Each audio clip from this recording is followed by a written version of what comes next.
Okay. This is June 21st, 2017. Wayne Coleman at the Birmingham Civil Rights Institute with Mr. Joe Dixon.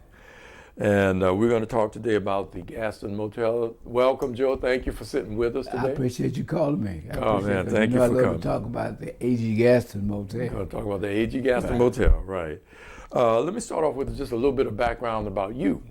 Have you always been a resident of Birmingham? I was born in Montgomery, Mm-hmm. but my dad died in 1938, and my mother had 5 children.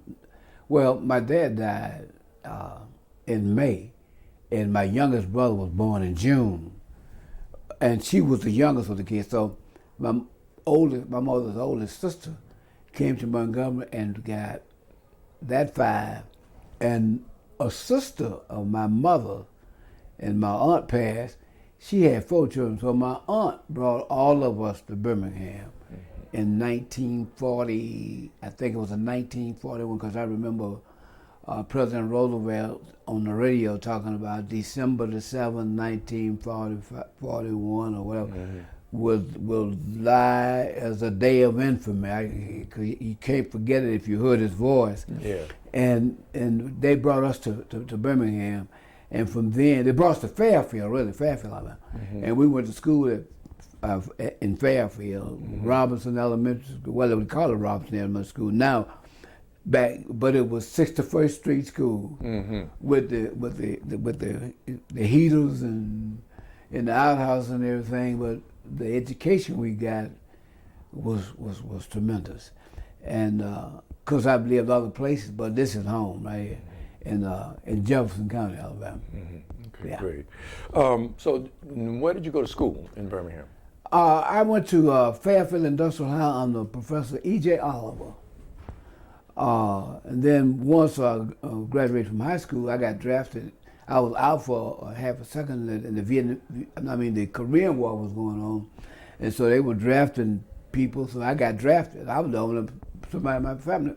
Well, I had a cousin that my aunt brought that got drafted, but I had 3 other brothers. None of them got drafted. I was the only one out of this crowd that got drafted. And after I got out of the Army in 1955, I attended Miles College, and I finished up in 59, but I marched in the class of 60 because I got sick and had to drop out. And it was Miles College, and it was moving around, jumping around. Then I met a man named Arzell Billingsley. And we used to come right across the street to 16th Street Baptist Church. They would bring, Professor Oliver, they would bring, 16th Street would bring speakers in that they were, what you call them? We call them, they were people that, icons that we look. I saw Mordecai Johnson over there, and the first was William Hasty, the first black judge in the Virgin Islands. He was over there. Edith Sampson came, the representative to the UN. I saw all those people over there. And I just wanted to go to Howard University. And I don't know why I didn't just take off and go, but I had promised my dad I would stay with my mom until she died. And so she pushed me, she said, boy, if you want to go, go. And in 1970, I decided I was going to go because I was really enthralled with Arzell Billingsley, Arthur Shores, and the Supreme Court Justice. You know what I'm talking about. So when I saw what was going on at 16th Street Baptist Church and what we were going through as black people, I thought that if I went to law school, I could do what Arzell was doing, because Arzell was a kind of fella that money didn't mean anything to him.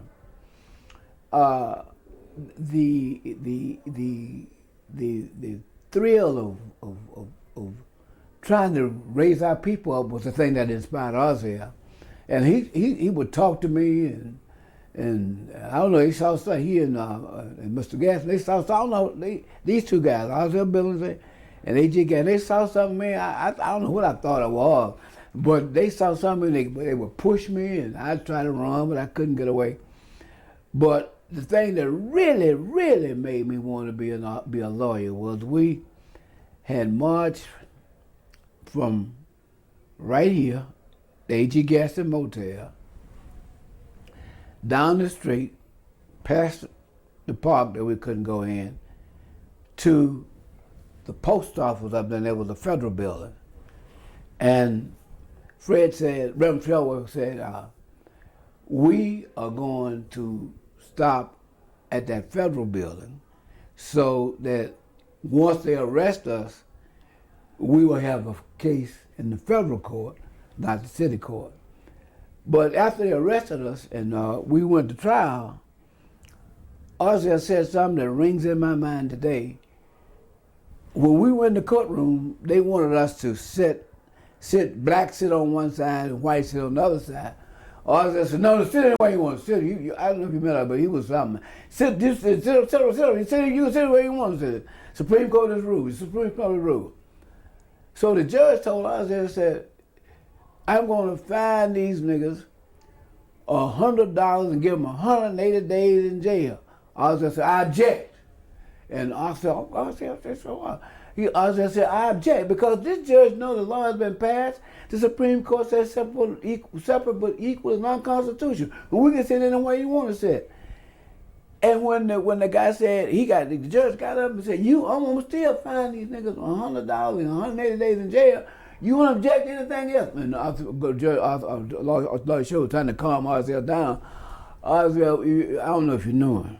I never met him. He said, you're damn right. I object to you, your ma'am, your family, all of you. He said, Ozzy, sit down. That man got up like this. He died. And I saw that influenced me. Not that the man was hurt, but the fact that he was standing up for people who didn't know what he was doing and standing up for himself. Two men, A.G. Gaston and Ozzy Billings, they stayed into me, and that is probably why I went to Howard, other than what they were doing at 16th Street Baptist Church. I always call our first Supreme Court justice the Justice. And he went to Howard too, and I also went to Howard. I wanted to go so bad, you know. And I got the opportunity to go, and I came back here. I would always work for, if I worked on a job, I worked for Mr. Gaston, he would loan me to the NAACP or the Urban League or whatever we were trying to do to move our people forward. I don't know why they would come and get me. I don't know, but I guess because I was working for Mr. Gaston. And he said a lot of people didn't want to take those jobs because they were experimental and demonstration programs. And so Mr. Gaston said, go, I guess we asking for this. Go, when they let you go, come on back, we'll find something for you to do. And he was like Mr. Gaston was like a daddy to me, you know. Mm-hmm. So I got the opportunity to work with the Urban League, the NAACP. I got the opportunity to work with Heman Sweat out of he was in Atlanta, but the case out of Texas Southern School of Law, Sweat versus Painter, integrated the law schools in Texas, and you know. So it's when you think about, when you think back, and you say, wait now, did you know what you were doing? And this brings me to the A.G. Gaston Motel. You know, when they built the motel, it was one of the most beautiful things you ever see in your life of black people. Honest to God, people used to come to the front door and peep in and look and blow. So, whew. They had where you could eat on this side, and the bar was on the other side. And I had gotten to be 21, you know, and I was loving to sit in that bar. So we were wondering how you gonna run this thing? Paul Jones, who was an ambassador to one of the countries under the Nixon administration, was the man that they brought in from Tuskegee, who was managing the hotel and everything like that. So they brought him up here to run the A.G. Gaston Motel. It was fine. It's fine. It was fine. I seen motels built for black people all the way, but this one was the finest that I had ever seen, and it was nice, and people respected it. They really respected it. And I think, and I'm in my mind, that hotel needs to be brought back, and it should. I think it should be under the Civil Rights Institute, because if you could take it up higher, the people who come visit can live, and you create income for both entities, for the institute and for the motel. It'll pay for itself. And the other reason is this.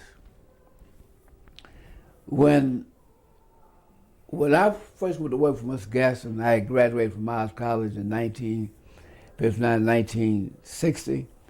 You could be an undertaker, you could be a school teacher, or you could write insurance. So he gave me a job writing weekly premium insurance.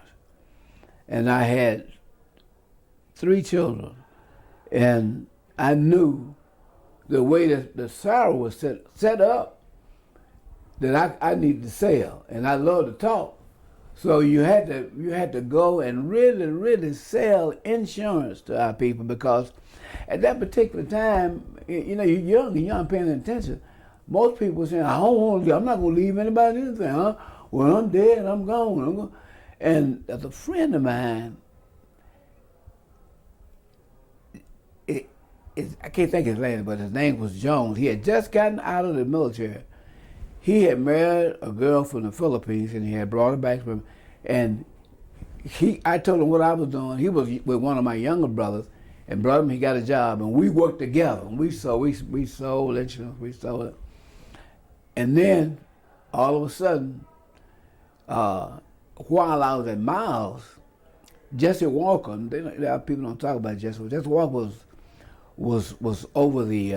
He was president of the student government, and he came out of Terrence Hill folk there, and he looked as if he had been mixed, but he was adamant about our people getting their rights and doing what needs to be done, not going to the back door and getting your education. Paul and they were pretty good people. So I was vice president of the student government. He was president of the student government.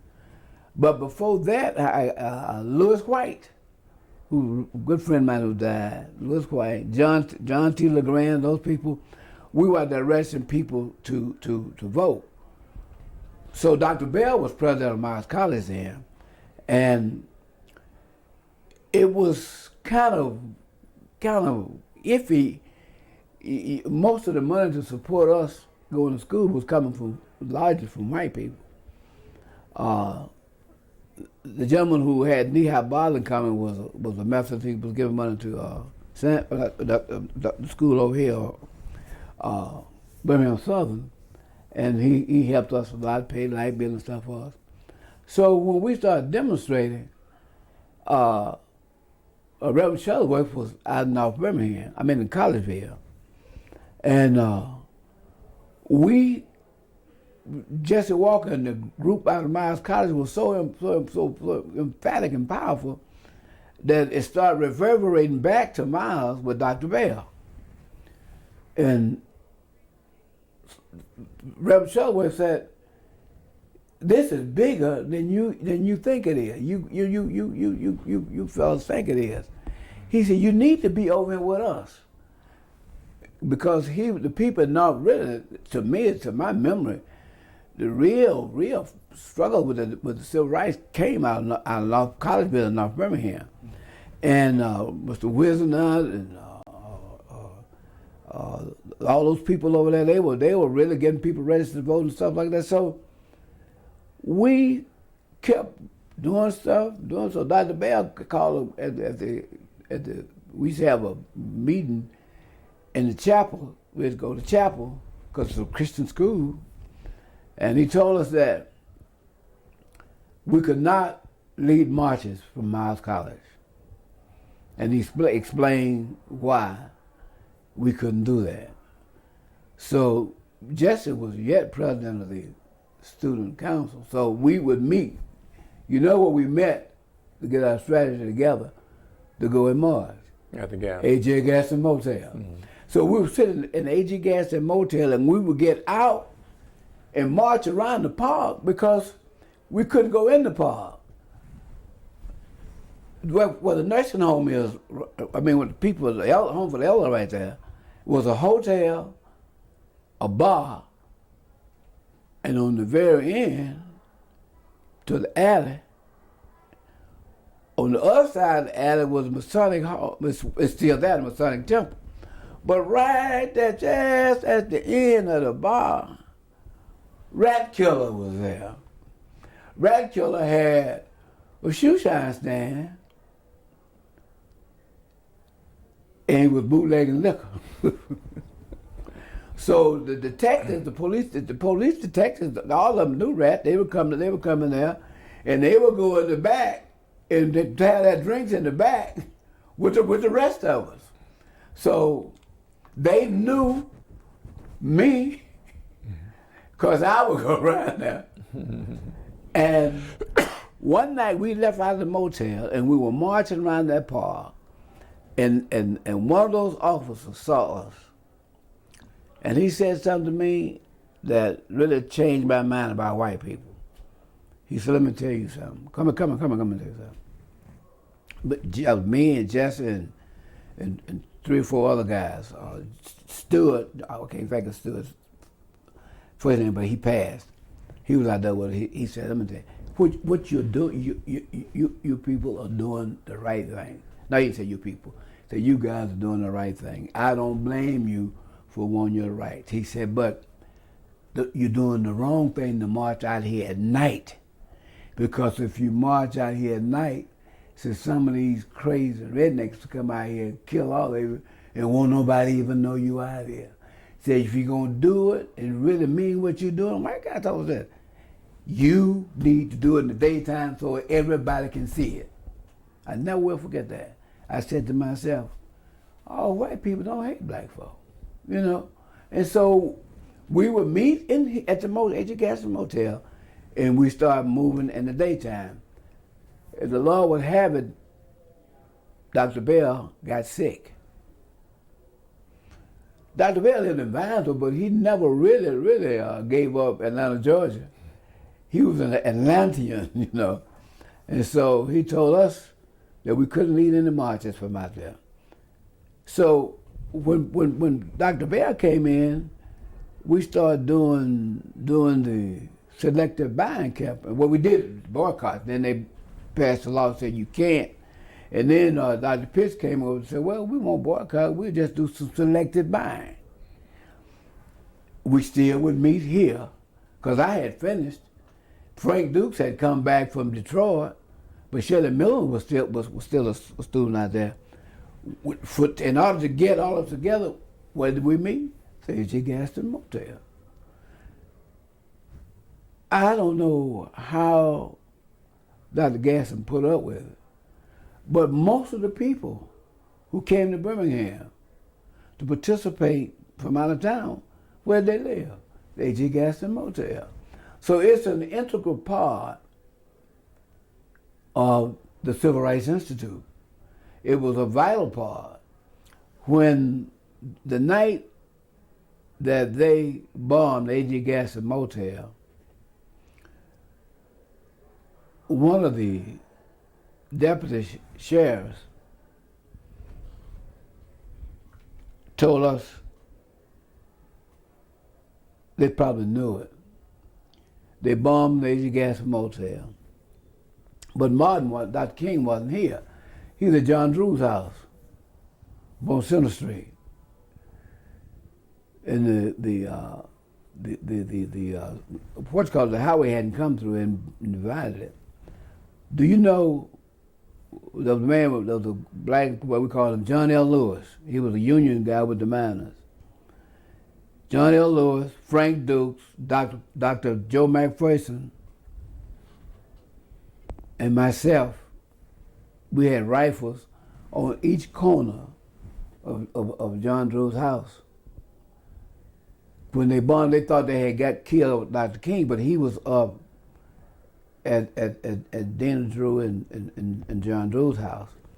So when the black people heard about it, they came down to see who trying to destroy the A.J. Gaston Motel and kill Dr. King. They had this we call it the tank, where they I guess they were going to use it against us if we had gotten too far out of line. They didn't have any black policemen. They had auxiliary policemen. James Lay was the leader of the auxiliary policemen. So when they came down here with that automobile, the Negroes took it, and James Lay pleaded with them to give it back to him. We gave it back to him. Dr. King didn't get hurt, and after that, it got worse. You know, it got worse. But everybody who came to interview Dr. King or Reverend Shuttlesworth, they came to the A.J. Gaston Motel. The swimming pool was out there. The Negroes had a first-class place where they could eat a good meal, where they could have spend the night in a clean, first-class motel, the A.J. Gaston Motel. They talked about it everywhere you went. If you went to New York or whatever, anybody came to Birmingham, they were going to come to the A.J. Gaston Motel. You were treated right. And Miss Skippy and Long worked for the Labor Department, but Miss Skippy was the person who really dealt with the A.J. Gaston Motel. And I wondered about it. So they remodeled it, and I'm finna confess something. And I've been waiting until they go ahead and remodel it, because there was a door about the size of that door right there. It was not glass like that, but it's that fixed glass. When that built on the corner right there, they was going to throw stuff way in there, and I saw that door that came off the A.J. Gaston Motel. I got it at home in my basement. I'm waiting till you guys remodel this thing so you can put that door someplace. You know, sitting right there at that I think I got the pictures of it, sitting right there at that swimming pool. We had pulled a deal with the Dr. Pitts had, that they were going to take the signs down, allow people to come and our women to try on their clothes and do different stuff. And then as soon as we went back downtown, they put the signs back up. So Dr. King was in Albany, Georgia, working.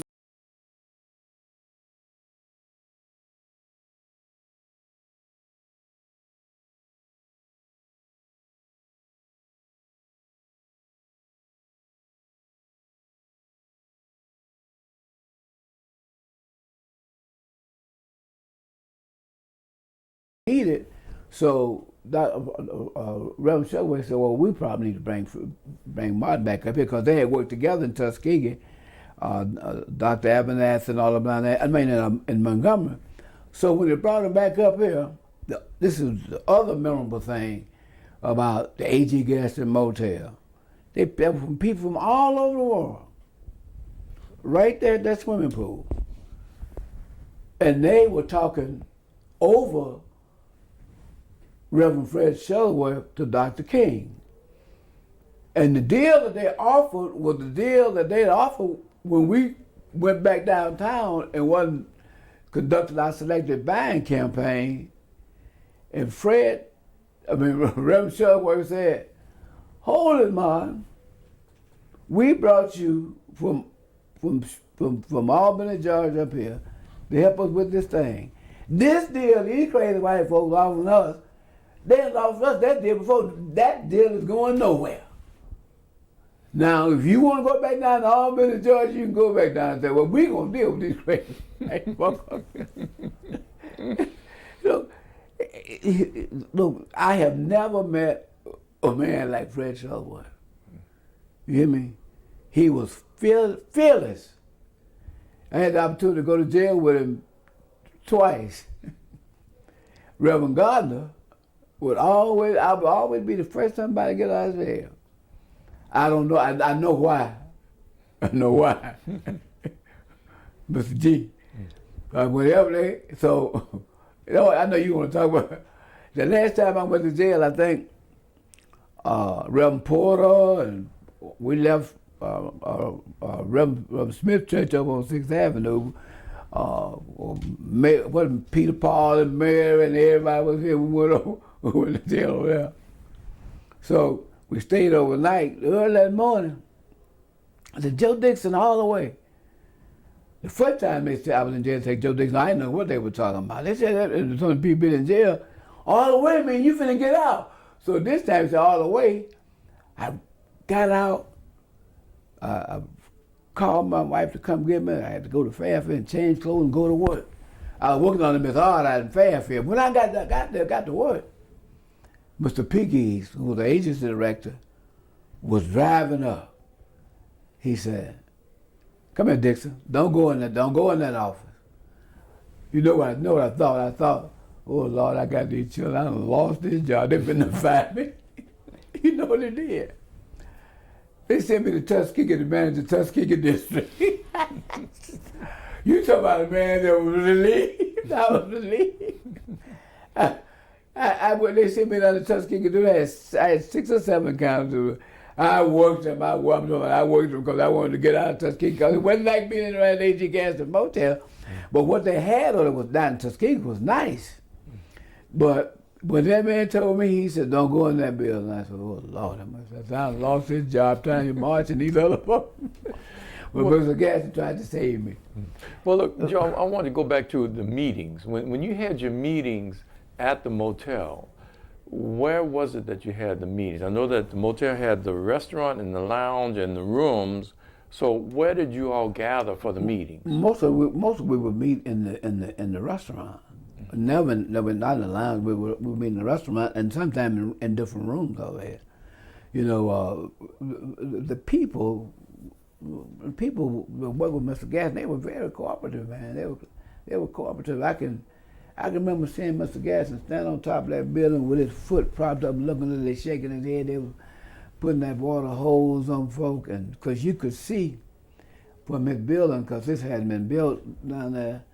And the day when we went and got those kids out of the I think it was not Loveman, one of those places where they fed them in there. When the Reverend Shuttleworth got to the Carver Theater, they put so much water on him, he was plastered against that Carver Theater. He fell, and he got up, and he held his handkerchief up. When we got right over there, and came across the street and got all the kids over here, and they went downstairs in the 16th Street Baptist Church. Reverend Shuttleworth saw that all of them got in. When he got ready to go into that church, they put the water on Reverend Shuttleworth, knocked him against the wall. You know, look, when you go down on the side there, and they turned that water hose on, and that water hose stayed on. And we thought he was dead. But what happened, they brought him out and took him to the hospital. But we we met. See, we were separate somewhat because this was the Miles College group, the students out there, and then we would go over to the church over there. But when we would have most of our meetings right here, like I told you, when we went out there that night and that policeman told us, and I really believe, they were circling around watching us because somebody probably told them to do that. You know, Mel Bailey, the sheriff I was telling you about, told us to go up there and go. That was his deputy sheriff. I can't think the name will come to him after a while. But most of the stuff we would do it in here. But when Dr. Bell left and Dr. Pitts came, most of the meetings were held over there. Dr. Bell suspended Jesse Walker because Jesse wouldn't quit. He told him he just couldn't leave. So Jesse would have the meeting. He was the president. He would have to hold the meetings here. When you did the meetings, let's say you might have done the meetings in the restaurant. What kind of reaction did you get from the employees who might have been paying attention to what you were talking about? But they were with us. But you know, that's the other thing. It was a whole different atmosphere, a whole different attitude. Once the people knew who we were and what we were doing, there was a lot of respect given. Now, like I told you, people used to come and peep in the A.G. Gaston Motel, and it looked like the Lord had blessed all black people. It was dignified. It was no loud talking. It was coming up with a strategy by which we could move our folk forward, and it was respectful. Everybody was respectful of each other, and we had good people. Lewis White was a good speaker.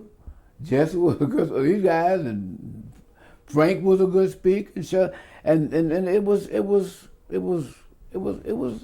everybody was happy to do it, and I guess that's how we succeeded. And you know, I tell myself, like I was telling you a minute ago, I don't know. It wasn't us. It was God. It was God, because we're gonna still have to have money to get him out of jail. He would never talk down what we were doing. He would never do that. But they had another vice president there. Mr. Willett was one of the Lou Willett was one of the vice presidents, but Mr. Jemison was the man, because he just about came up with Mr. Gaston as a younger fella, and they kept. And then when you think about it, what we were doing, it helped us build a business. The insurance business too, because they saw what was going on, you know. So when you were working, selling insurance, you were in the building on 5th? That was the building you worked out of? When I started in Bessemer, on the Bessemer Superhighway, right next to where Chambers is.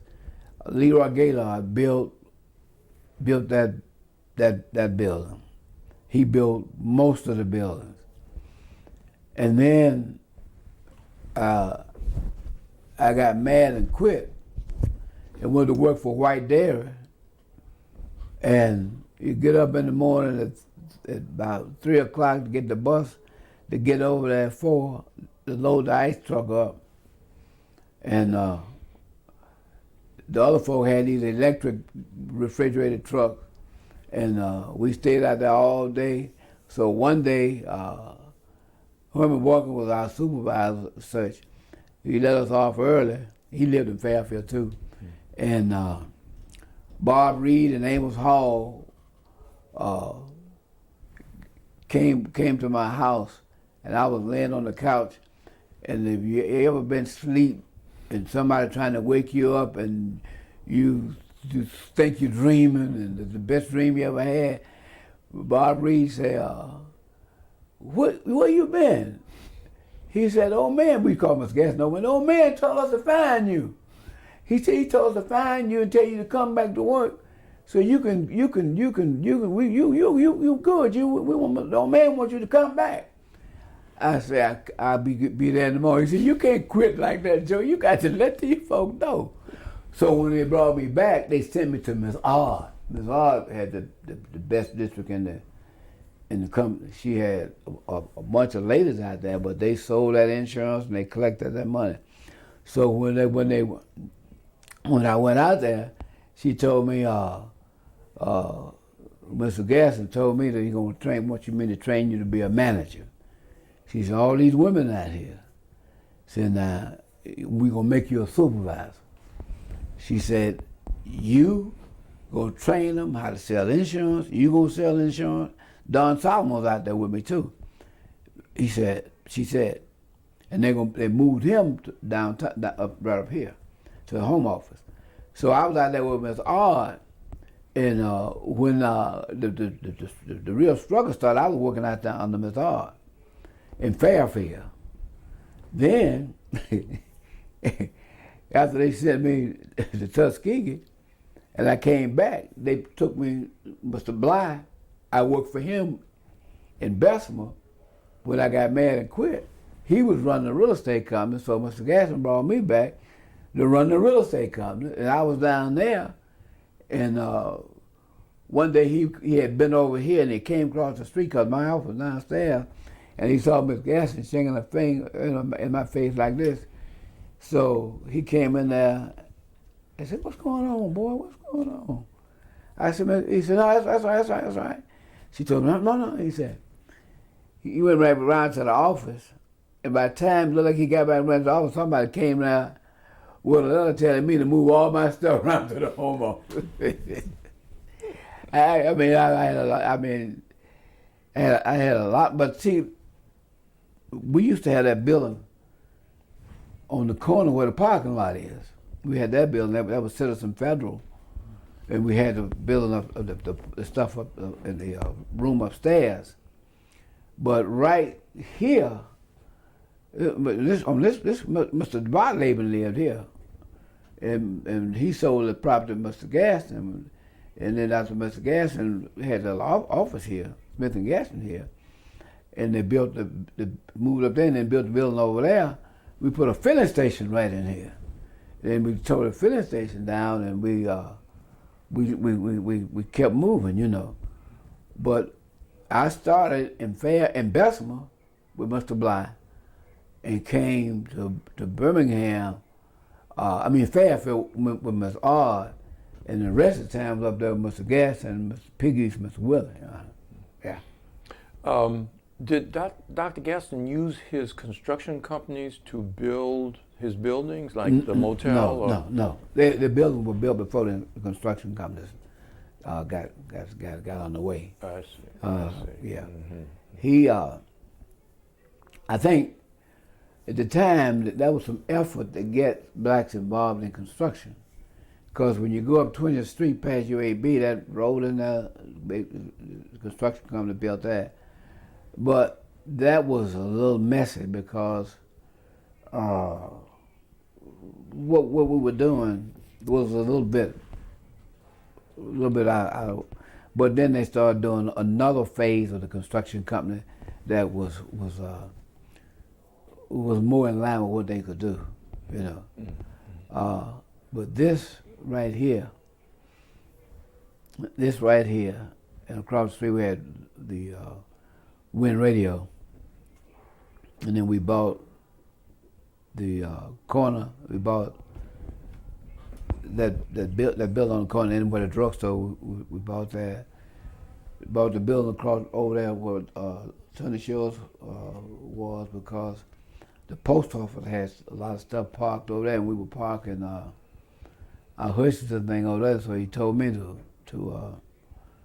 to get somebody to lay the brick so we can, on the building we own on 4th Avenue where Hezekiah used to be a mover there.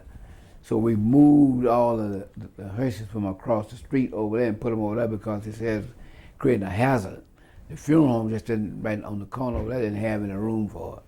So the construction company didn't build in and do none of that work. I see. Mm-hmm.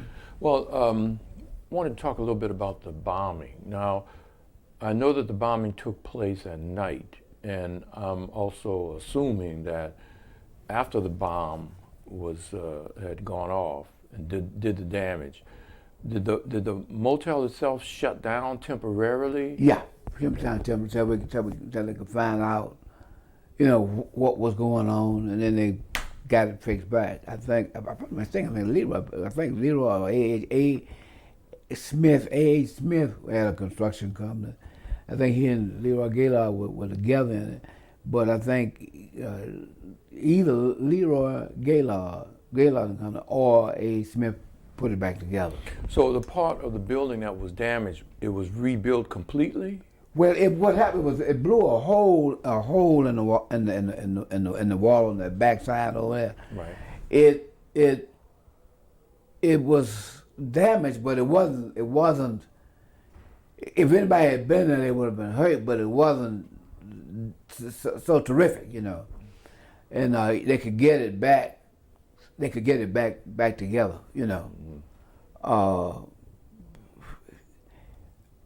And since you mentioned, we just wonder how. But you don't expect anything like that. How in the world did somebody get in there to set that bomb off like that? But at the same time, we were meeting at 16th Street Church, or we were meeting in different churches. I haven't figured it out. I've tried to figure it out. It was a big gash, but it didn't. It was just what they thought Dr. King was. That's what they said it. In that time. I'm gonna say this, and then you'll get it. You will get it. He said, once you go in that vein, you're gonna have to be prepared to do for yourself. He said a lot of stuff our people get is like holding a child. He said, we moving slow.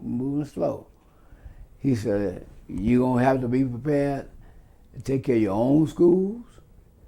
You'll be prepared to take care of your families and everything. He said, but it's something that needs to be done.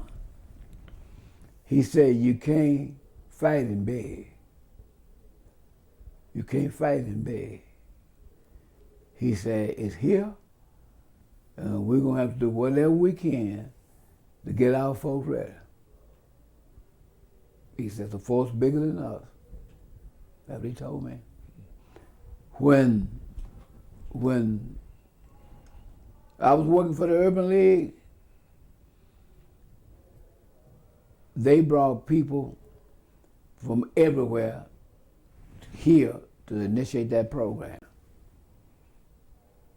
We said, all right, boy, going on. Then, that business came with another program called the Afro-American Contractors. When I left, I went back to Mr. Gaston. No, before that, wait a minute, no, I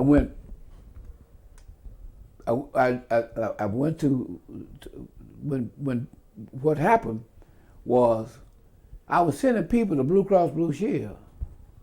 Sent so many ladies, they hired a lot of our folk. And one day, the president, the vice president, the chief operating officer was out there in the office upstairs where we were.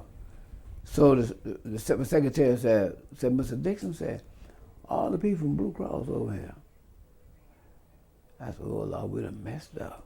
So they came in there, and they were hiring clerks and all that kind of stuff.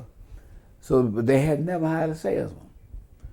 So they told me that they needed a salesman. I think the federal government was on it. So I said, I've been sending people over there. So I said, I'm sorry, but I said, well, I dig deep and I send you some more people over there. He said, no, we don't want you to send us nobody. We want you. I said, I can't do that. I said, I got to talk to him. I got to see Mr. Gaston. He said, well, we want us to go talk to him. I said, no. I went and told Mr. Gaston what he said. He said, well, We asking for it. Somebody got to do it. He said, you going on over there, and when you get tired, come on back. We'll find something for you to do. When they old Maxell Superstore down there. When I got mad and quit, I went to New York and got a job at H.C. Bohack as a manager trainee. They had wall bombs and they had H.C.B. It was a high class store. They didn't have no black manager. So they hired me. Mr. Dixon, who was over the social work program in New York, sent me to Bohack. Till I passed the exam, he was going to hire me. I talked to him about 3 hours because he wanted to know about what was going on down here. So I got the job at AC Book, but then I got peritonitis and I had to come home. When I got well, you know where I came, went back to Mr. Gaston. When I got well, that's when the struggle was. When they sent me to Tuskegee, I got out of Tuskegee, Dukes knew I had the training at AC Bohack. He told Reverend Marshall and that bunch about it. I told him I couldn't go. They had to talk to Mr. Gaston. Mr. Gaston said, if the Negro can't feed himself, he can't do nothing. He said, you've been doing it already. He said, go on down there, boy. He said, but then he gonna fire you. He said he had the Widows Curb mark over there and didn't do nothing, but he gonna fire you. He said, well, anything, he had a home for senior citizens, the Motel here. He said, we're gonna buy everything we can from him. We get all for the buy, we're gonna support you. He said, but that preacher gonna fire you. That's why he said, Mr. Gaston. He said, because he ain't gonna do right. As soon as he fired me, I came back to Mr. Gaston. Before I could get back that good, they had the Afro-American contractors thing. So they sent me over there to work with them. Get all the black contractors, put them together to try to put them away. Now, as I reflect back, Lyndon Johnson, if I had to name President of the United States, he would be in there. He would be in there. And the reason I say that is because a lot of people wasn't as close to some of the stuff that was going on as I was. When we asked Bobby Kennedy and them to send somebody down here after they bombed that motel and we took that tank from them folks, Kennedy says it's a state matter. We can't get involved. But when them Negroes got mad and were finished showing up after they bombed them trying to kill, they got somebody down here. It wasn't Katzenbach, it was another man they sent down here to talk with these folk, and them, whatever. So I was always the guy that they start something new, they would let me go. When I came back from, we couldn't, the Associated Grocers wouldn't let Excel become a member. They told they wasn't taking any more members. So we had to scrounge around to get somebody to sell us groceries because they had sold all this stuff. And if you can't buy right, you can't sell right. But the black people supported it as much as they could. Stick Nanny down there at Liberty Supermarket, right there with Red Cross, where that bank, he called me over there to his office. And he said, it's enough business for all of us. Said, if I can help you, I help you. He took me through that store. He showed me how you can go through the store and sell 2 cans of beans for a certain price and look like you don't lose a dime. You put it on another pen somewhere. All white folk, I'm bad, man. you know. So you said, how long was I working? What I do? Even when I was working for myself, I got newspaper and all that stuff. I had been working with the Republicans, and Mr. Gaston was a Democrat. So when Governor Hunt got elected, they wanted me to go down there and work with Governor Hunt. I told them I couldn't do that. I was working for Mr. Gaston. I said, you got to talk to him. I talked to Mr. Gaston. I remember that when those jobs I had, when the people were gone, he had something for me to do. Mr. Gaston said this. He said, they're Democrats. I mean, they're Republicans. I don't care about you, but I can't do that. I said, Mr. Gaston, I work for you. That's you, the biggest Negro in the South. I said, I thought it was disrespect for them not to talk to you, even though I'm a Republican, to go to work for them. And you're the biggest nigger in Alabama, in the South. I said, I don't want to go. I said, but I'm going to tell them to talk to you. We went over right there where the zoo and all that stuff is. There's a golf course. There was a house from a lady that was calling shots, her and John Renee. That lady told me, said, I understand you pretty steady. She said, we need people steady. She said, we thought when we elected Dr. Harrington for mayor that we had a doctor and somebody understood. He said, but as soon as he got elected mayor, he said, well, you got me elected mayor, you need to elect some black city council members. And they were mad about that. That's what made me come to Mr. Gaston and tell him what was going on. So I told them they had to talk to Mr. Gaston. They couldn't talk to me. I still didn't want to go. You know who made me go down there? Who? Another ethnic group invited me to a lunch at Nicky's. You know where you turn to go into the farmer's market, that one. Yeah. They were in the room. I was the only black guy in there. And he said to me, you don't have any choice. You have to go. You've been around time, you're president of the Black Republican Council, and you've been on the television and talking and going on. I said, you got to go. I said, I have to go. He said, yeah, you do. You have to go. He said, when you go, you have to go down there and look out for your group like everybody else is looking out for that group. Spencer Backer. I know that over the history of the motel, it eventually started to go down and resulted in it being closed eventually.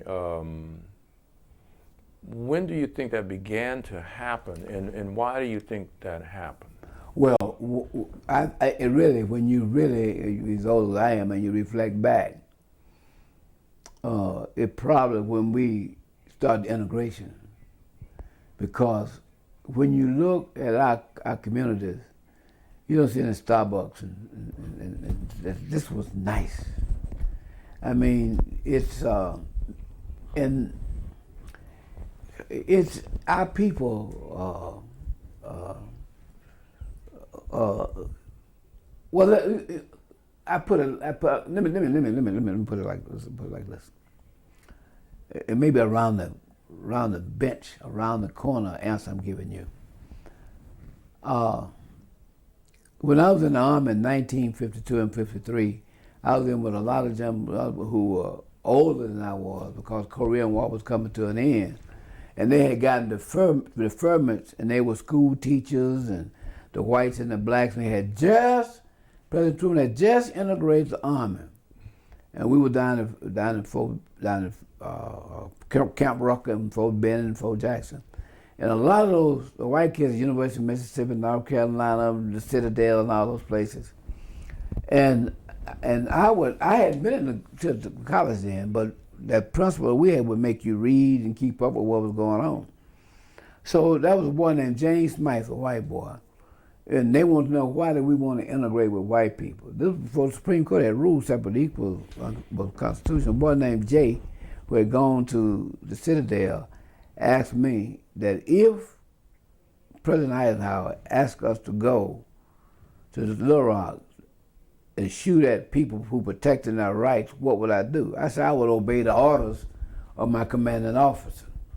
And the boy from Mississippi, Wright, said, why y'all want to integrate? You don't have any culture. You don't do this, no this. And we got into this conversation. And after we got in that conversation, we became all right. And he said, you know, there's a book you need to read. And the book was Cry the Beloved Country by Alan Payton. Sidney Poitier and Rock Hudson made a movie. And the Bantu was Poitier. He took care of a little white boy in South Africa. And when they would go hunting, he would go and take the guns and everything. So while the older people were over there shooting going on, the young white boy from South Africa had accepted Poitier as his friend. I mean, the black guy as his friend, and he thought he should be shooting too. So the father looked and saw that his son had given the black guy the weapon to shoot. He came to his son, snatched the gun out of his hand, slapped him, and said, "Never put a weapon in the Bantu's hand." And went on and on. And Peyton said this. He said, when you rob a man of his language, his mores, his folkways, his culture, and you take everything that's near and dear from him, you must replace it with something of value. And then I read this book, The Art of War, the Chinese. And they said, once you conquer the enemy, you must occupy the land.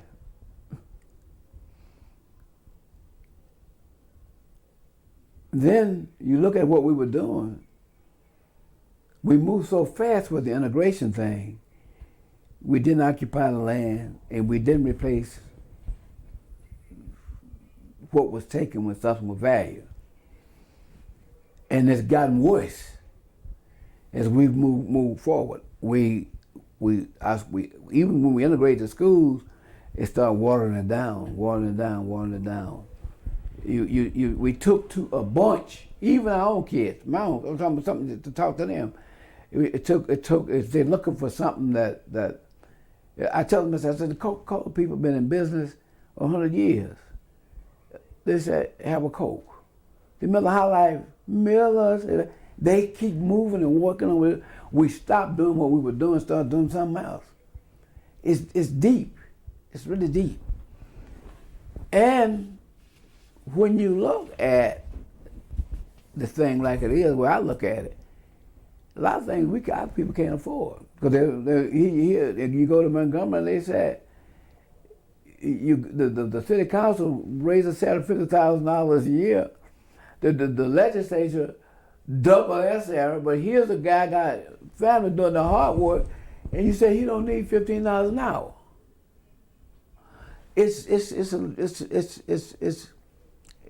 really, really deep when you look at it, and I guess hanging around Emily Jackson, getting in your brain, and Lucius Pitts, Dr. Bell, Orzell, and Edith Sampson, and all those people get in your mind. You start seeing, the reason we got some of the results we got now. The other thing I think was the same as I think what happened to Washington Insurance Company. White people will get somebody to run that organization if they can't run it. I think Lou and that bunch got kind of tired of the motel. I think they didn't want to be bothered with it. If they had a superb manager to keep it up, to do what was going on, you could have gotten enough out of the market to keep it going. But when you look at it and see, I don't think they really want to be bothered with it. They start as an eyesight. I mean, as a asset that they couldn't really deal with. And it's after, I think after Paul left, and then the other manager we had left, then jobs started breaking where black folk would go, we abandoned it. Our management abandoned it. I think that was the problem, what really caused a lot of problems, even in our neighborhoods. And would that have been in the 70s or the 80s? I was in the 70s, started in the 70s.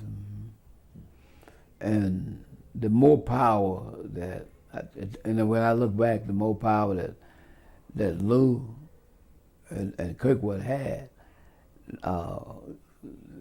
the more disinterested they became. Now, when when Rogers was the finance man, Rogers understood what the real deal was.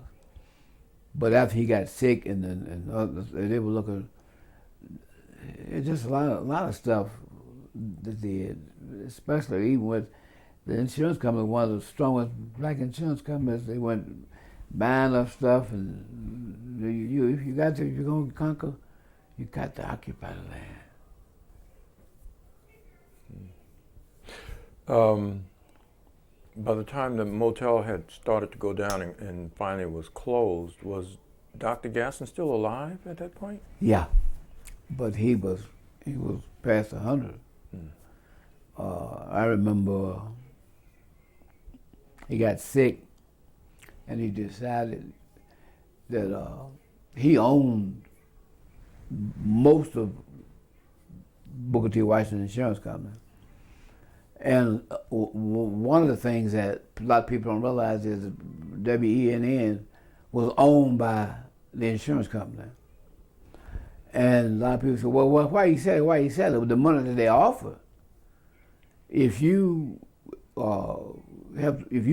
recognize your fiduciary duty, you have no, you couldn't do anything but sell it for what they were offering, because if you have a catastrophe and your policyholders coming for the claims, you got to divest yourself from some of your assets to pay the claim, and you can have the money sitting there, and that's why the radio station was sold like that. And with this, they probably saw it as something that they just didn't have to do anything about, and they blew it. Yeah, they blew it. I see. Yeah. Yeah. Well, we've covered a lot, Joe. I appreciate this. You told me so much that I didn't know, and it's good to be able to get this on record. So yeah, I appreciate you telling us all this. Yeah. Yeah. Okay.